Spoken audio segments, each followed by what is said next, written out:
factors like that, which is a key objective of a lot of the programming that takes place there. So if you go and read project documents, donors will often talk about crop substitution as being like one of their primary objectives, right? So be able to get, especially like small farmers who are benefiting from coca, to drop that and then move on to something else, be it coffee or mangoes or something else, right? So we have an interest in trying to understand this a little bit better, and then ultimately the goal, I think, for many development actors is to try to reduce this, and then hopefully at some level this provides fewer resources for armed conflict to be fought. So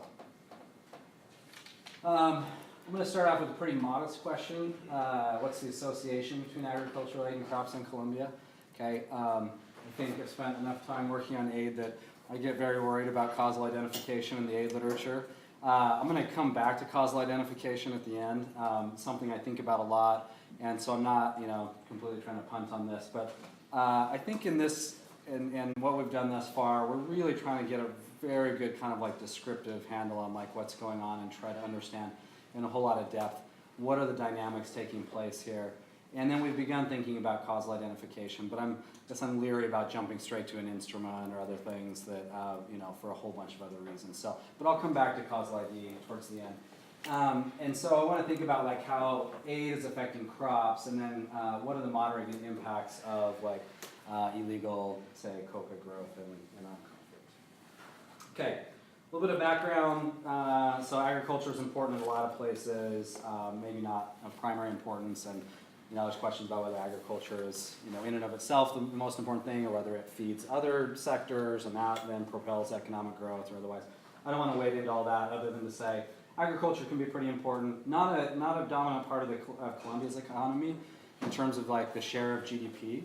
But certainly the agriculture is hugely important from the perspective of armed actors in Colombia. Okay, so if we just sort of think about like where FARC and ELN and others are located, it tends to be primarily in rural areas, and so understanding agriculture in a place like this is very important. So I pulled a few things out of some World Bank project documents to kind of give a little bit more background on like what the intervention aims are for an organization like the World Bank. And what I'm going to show today, we're only looking at World Bank data for a number of years.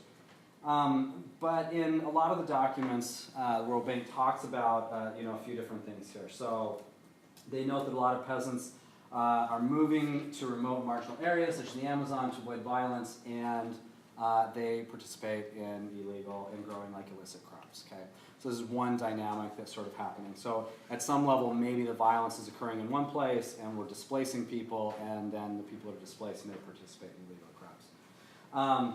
It's often the case that the armed groups, are in areas where there are illicit crops as well. So we might get some of both dynamics. One dynamic they point out is that the illicit crops are often sprayed with chemicals that harm the environment, damage health, and so on and so forth. And this maybe has longer-term negative consequences for agricultural production. So in Colombia right now, there's not aerial fumigation going on, but for many years there had been aerial fumigation. And this is, super destructive. Well, the goal is to destroy illegal crops, right, which it's very good at doing to the extent it can drop on there, right? It's also very good at destroying about everything else, right? And then that makes it difficult for longer-term agricultural production. So, these are sort of just kind of things that the World Bank and some of the documents are throwing out as like considerations to take into account going into this.